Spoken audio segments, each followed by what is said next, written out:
Student and viewers, the नाज classes में आपका स्वागत है। व्यूवर्स, आपका नीट का एग्ज़ाम करीब है और सभी स्टूडेंट कहते हैं कि केमिस्ट्री रटने वाला सब्जेक्ट है। मैं भी मानता हूँ कि केमिस्ट्री रटने वाला सब्जेक्ट है। इसको बगैर रटे आप कामयाब नहीं हो सकते। रटने का मतलब है जब तक आप इसको कॉपी में नहीं लिखेंगे आप कामयाब नहीं। व्यूवर्स, कॉपी में अगर कोई चीज़ लिखी जाए वो तभी ब्रेन में रुक सकती है अगर उसकी कंप्लीट इंटरनल नॉलेज हो, तभी आप जो है उस पर विजय प्राप्त कर सकते हैं। तो देखिए, आज हम आपको ईस्टर की मैकेनिज्म बताने जा रहे हैं कि ईस्टर की मैकेनिज्म क्या होती है। थोड़ी सी टिपिकल है, इलेक्ट्रॉनों का हेर फेर, इधर से उधर जाना। अगर वो समझ में आ जाए तो फिर आपको ज़्यादा परेशान होने की ज़रूरत नहीं। तो पहले तो कोई what is the Easter. Easter क्या है? ईस्टर कार्बोक्सिलिक एसिड और अल्कोहल का derivative. Easter is derivative of carboxylic acid and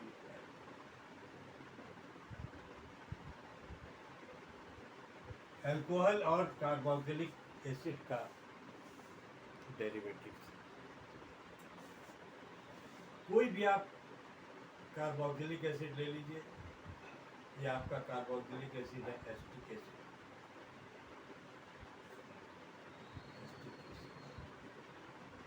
और यहाँ पर आपने मिथाइल अल्कोहल ले लिया, दिस वन मिथाइल।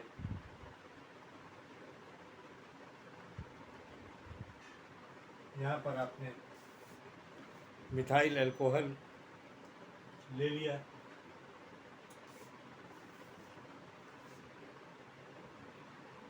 इससे OH जाता है और इससे H निकलता है और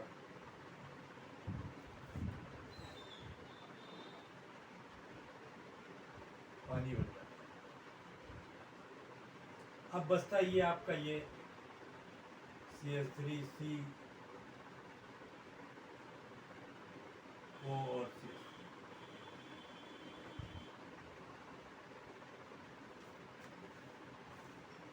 व्यूअर्स,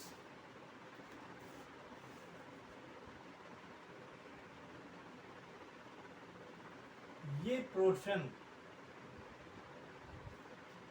जैसे कि एल्डिहाइड में CHO फंक्शनल ग्रुप है, कार्बोक्सिलिक एसिड में CH है, OH में ये है। ये क्या है? Functional group. फंक्शनल ग्रुप, ये फंक्शनल ग्रुप। इसी तरीके से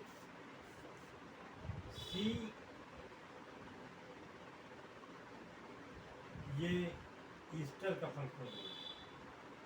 क्या है? ईस्टर का फंक्शनल ग्रुप।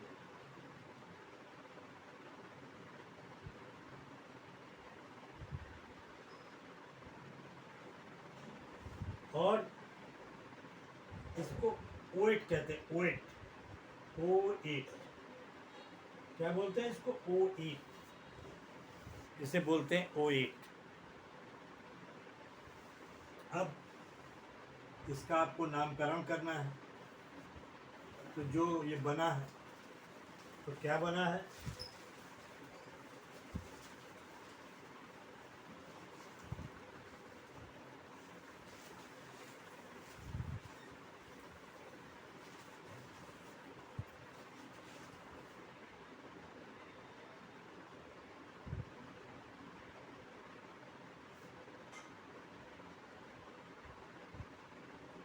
ये फंक्शनल ग्रुप है OH। और आपको ऑलरेडी पता है फंक्शनल ग्रुप में जब कार्बन होता है उसको कंपाउंड का एक कार्बन जोड़ा जाता है, उसको कंपाउंड का एक कार्बन जोड़ा जाता है। तो व्यूअर्स, एक और दो कार्बन, ये सिर्फ मिथाइल, तो इसका नाम क्या हुआ? मिथाइल। एक कार्बन दो कार्बन इथेन होता है, इथेनोएट, O8, इसका नाम हुआ मिथाइल इथेनोएट। ये फ्रूटी वाली खुशबू देता है, ये महक देता है। और ester are used to test alcohol and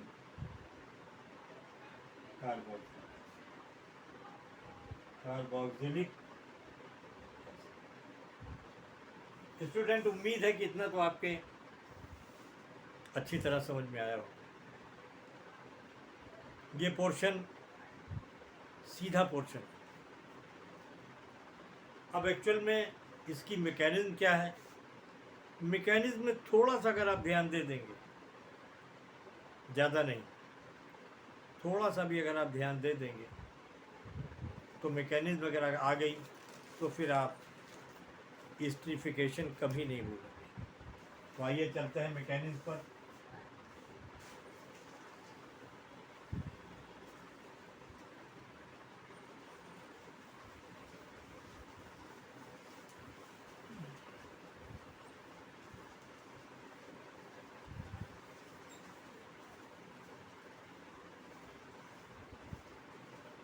तो ईस्टर बनाने के लिए हम क्या चीज़ लेते हैं? दो चीज़ें लेते हैं, दो चीज़ें लेते हैं। एक तो लेते हैं कार्बोक्सिलिक एसिड। अब रिएक्शन को हम यहाँ से स्टार्ट कर रहे हैं। ये आपका कार्बोक्सिलिक एसिड है।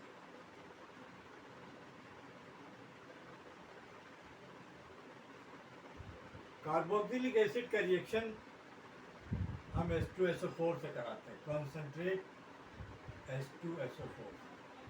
कंसनट्रेट H2SO4 जब रिएक्शन करता है तो इसमें प्रोटॉन और HSO4 निकलता है। जब इसका आयोनाइजेशन होता है तो H+ और हाइड्रोजन सल्फेट, हाइड्रोजन बाइसल्फेट, मतलब हाइड्रोजन सल्फेट का आयन निकलता है। अब ये तो स्टेप 1 हो गया आपका।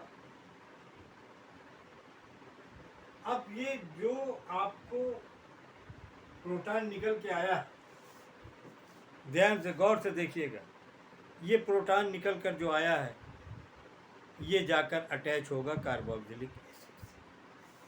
कार्बोक्सिलिक एसिड से अटैच होगा।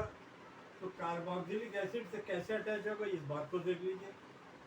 ये इस तरीके से आएगा,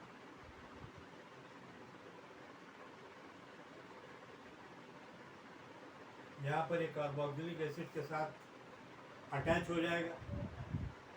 और अब आप कहेंगे कि कार्बोक्सिलिक एसिड के साथ ये अटैच हो गया, ये कार्बोक्सिलिक एसिड के साथ अटैच हुआ, इस पर पॉजिटिव चार्ज था, प्रोटॉन पर पॉजिटिव चार्ज था। जब प्रोटॉन पर पॉजिटिव चार्ज जाएगा तो ये इससे इलेक्ट्रॉन ले लेगा और इसका पॉजिटिव चार्ज खत्म हो जाएगा। लेकिन ऑक्सीजन पर पॉजिटिव चार्ज आ जाएगा। ऑक्सीजन पे क्या आ जाएगा? Positive charge.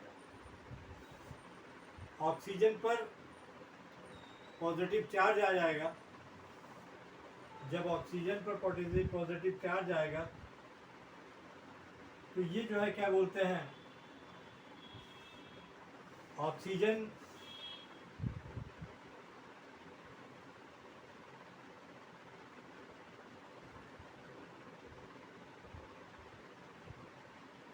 इलेक्ट्रोनिगेटिव एलिमेंट है, ये अपने ऊपर पॉजिटिव चार्ज को बर्दाश्त नहीं करेगा, बर्दाश्त नहीं करेगा।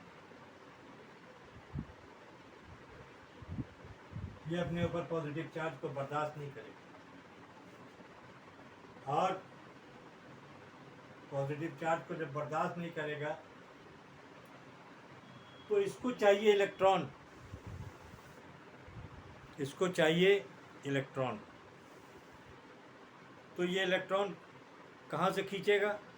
एक आपका सिग्मा बॉन्ड है, एक पाई बॉन्ड, एक सिग्मा बॉन्ड है, एक पाई बॉन्ड है। इस सिग्मा बॉन्ड को ये अपनी तरफ घसीट लेगा, और अब यहाँ पर ये स्टेप देखिए, इसने ये घसीटा और यहाँ पर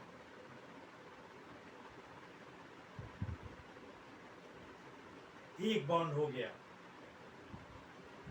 एक बॉन्ड हो गया, इसका पॉजिटिव भी खत्म हो गया और पॉजिटिव इसका खत्म हो गया, लेकिन इस पर निगेटिव चार्ज, कार्बन पर निगेटिव चार्ज आ जाता है, कार्बन पर निगेटिव चार्ज आ जाता है। अब रिवर्स कार्बन पर निगेटिव चार्ज आ गया, तो अब कार्बन को अपना पॉजिटिव चार्ज हटाने के लिए इलेक्ट्रॉन की ज़रूरत है, और कार्बन के सामने एल्कोहल खड़ा है। कार्बन के सामने कौन खड़ा है? कार्बन के सामने एल्कोहल खड़ा है। कार्बन ने कहा नहीं, घबराओ नहीं, हम तुमको इलेक्ट्रॉन देंगे। कार्बन ने इसको इलेक्ट्रॉन दे दिए और कार्बन जो है इससे आके जुड़ गया। क्या हो गया? कार्बन ने इलेक्ट्रॉन दिए इसको और कार्बन इससे इलेक्ट्रॉन से आकर जुड़ गया। अब जुटने से क्या हुआ? इसका पॉजिटिव चार्ज स्टेप 2, स्टेप 3, इसका जब ये जुटा आके तो इसका कार्बन का पॉजिटिव चार्ज खत्म हो गया। अब कार्बन का जब पॉजिटिव चार्ज खत्म हुआ तो ये स्ट्रक्चर कुछ यूं हो गया।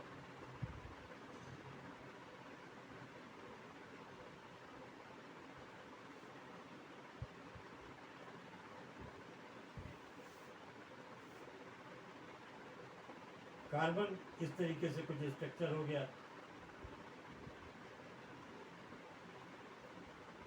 कुछ इस टाइप का स्ट्रक्चर बन गया। अब चूंकि ऑक्सीजन ने कार्बन को इलेक्ट्रॉन दे दिए, कार्बन न्यूट्रलाइज हो गया, इस पर पॉजिटिव चार्ज आ गया।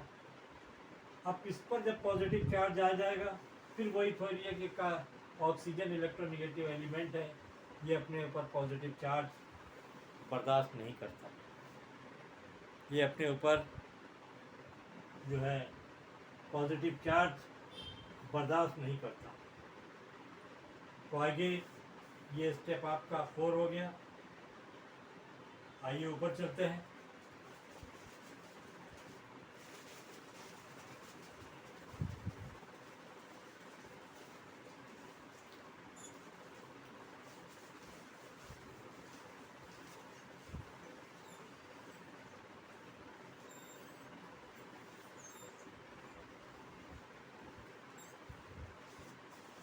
अब पोजीशन ये हो गई कि स्टेप 4 है, CH3 COH OH और यहाँ पर ऑक्सीजन, ऑक्सीजन जो है एस से लग गया, और अब ये जो है बर्दाश्त नहीं कर पा रहा है फिर कि उस पर पॉजिटिव चार्ज रहे। तो ये क्या करता है कि यहाँ से इसके इलेक्ट्रॉन को खींच लेता है, इस बॉन्ड वाले इलेक्ट्रॉन को अपनी तरफ खींच लेता है। जब इसको बॉन्ड को इलेक्ट्रॉन को अपनी तरफ खींच लेता है तो कुछ यूं स्ट्रक्चर बन जाता है, कुछ यूं स्ट्रक्चर बन जाता है।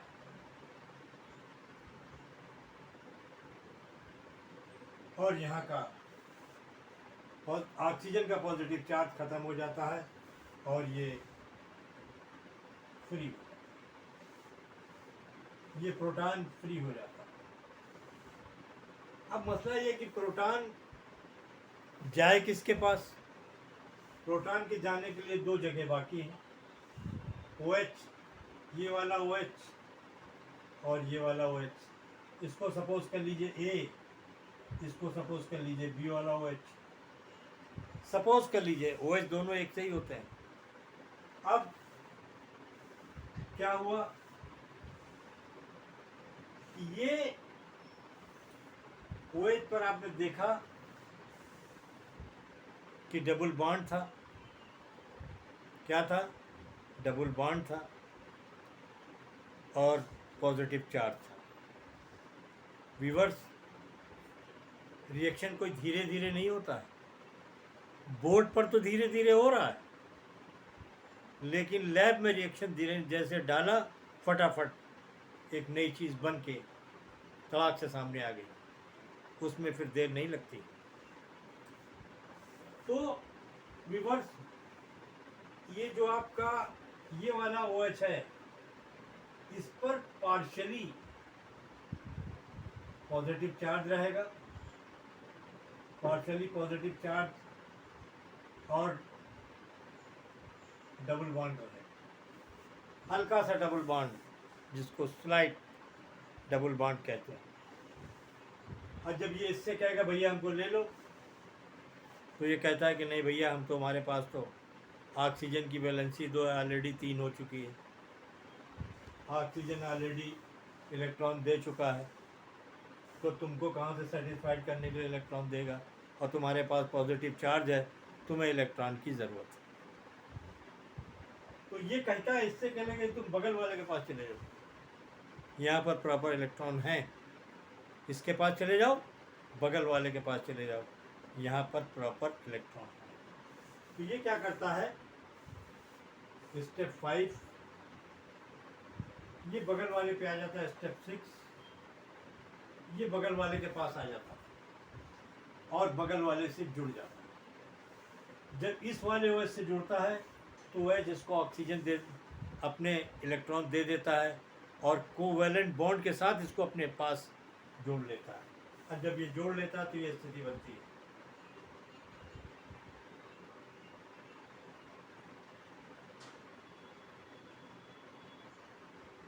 ये स्थिति बनती है।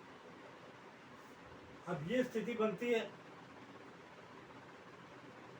तो यहाँ पर ये H इससे जुड़ जाता है कोवैलेंट बॉन्ड से, और इस पर पॉजिटिव चार्ज, इस ऑक्सीजन पर फिर पॉजिटिव चार्ज आ जाता है।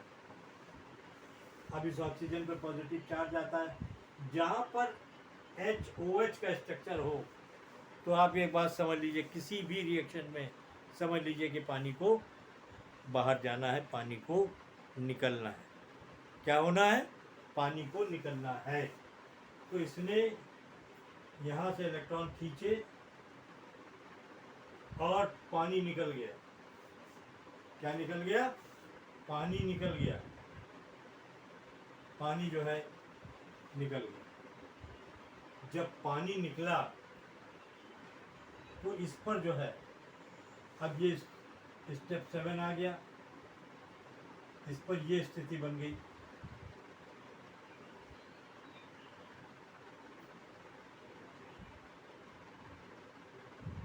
OR यहाँ पे जुड़ गया, अब इस पर पॉजिटिव चार्ज आ गया। अब जब पॉजिटिव चार्ज आ गया तो इसके पास तो लोन पेयर इलेक्ट्रॉन है, इन पे लोन पेयर इलेक्ट्रॉन है, और ये स्लाइड जो है थोड़ी देर रहता है, देर खत्म हो जाता है।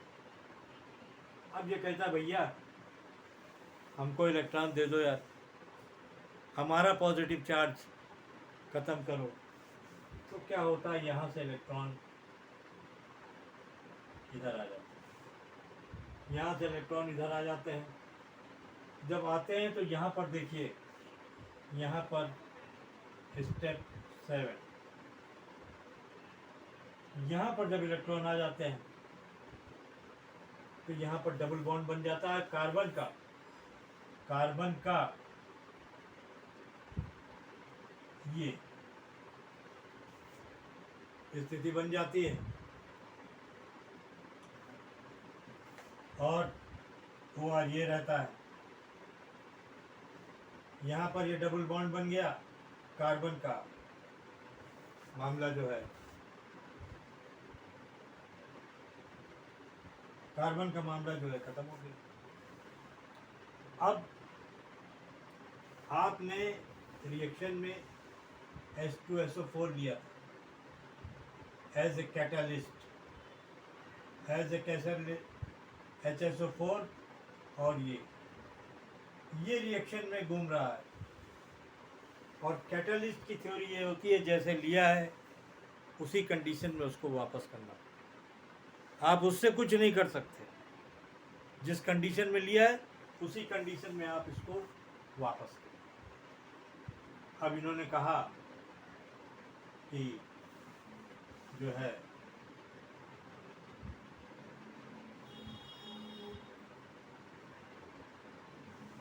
ठीक है भैया, वापस कर देंगे। तो ये जो हाइड्रोजन है, ऑक्सीजन जुड़ा हुआ है, ऑक्सीजन से जुड़ा हुआ है, ये इससे इलेक्ट्रॉन खींच लेगा। और जब इससे इलेक्ट्रॉन खींचेगा तो इसके पास जो पॉजिटिव चार्ज था ऑलरेडी, और जो स्लाइड पॉजिटिव चार्ज था वो ख़त्म हो जाएगा। और ये अब जो है स्टेप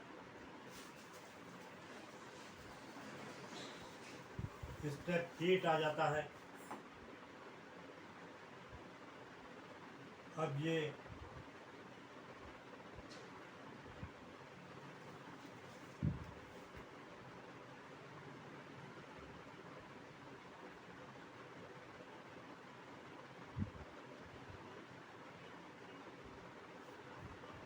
पोजीशन आ जाती है।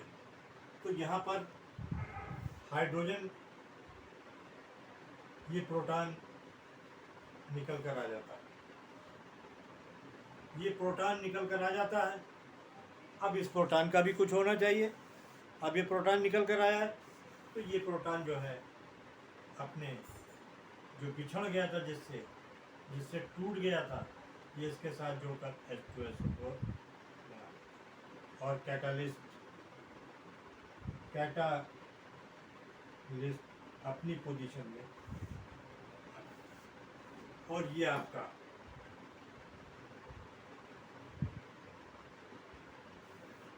आपका ईस्टर बन जाता है। That is the Easter. इसकी इतनी ही मैकेनिज्म है।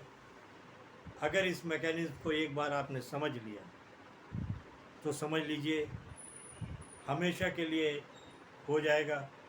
ईस्टर जो है बहुत इम्पोर्टेंट कंपाउंड है, जो बहुत से रिएक्शंस में काम आता है। और मेरी कोशिश है कि जो मैं रिएक्शन देता हूँ अब, उनका मैकेनिज्म ज़रूर देता हूँ। थोड़ी तकलीफ़ तो आपको हो रही होगी समझने में, लेकिन भाई मेरे, आपको किताबों में इतना क्लैरिफिकेशन नहीं मिलेगा किसी भी हाल में। बुक्स में इतना क्लैरिफिकेशन आपको कहीं नहीं मिलेगा, आप लिख नहीं पाएंगे। इतने अच्छे से एक्सप्लेन किसी बुक में नहीं दिया होगा। अगर एक्सप्लेनेशन आपको ढूंढना भी है तो कई बुकें केमिस्ट्री की आपको ढूंढनी पड़ेगी। तो ये आपका जो है, ये आपका ईस्टर बन जाता है। और ये मैंने आपको स्टेप 8 में ये ख़त्म होता है। बस व्यूअर्स, एक ही रिक्वेस्ट है आपसे कि हमारे चैनल को सब्सक्राइब करें, हमारे व्यूज़ को बढ़ाएं, ताकि आपका भी फ़ायदा हो सके, हमारा भी कुछ फ़ायदा हो जाए। Okay, thank you.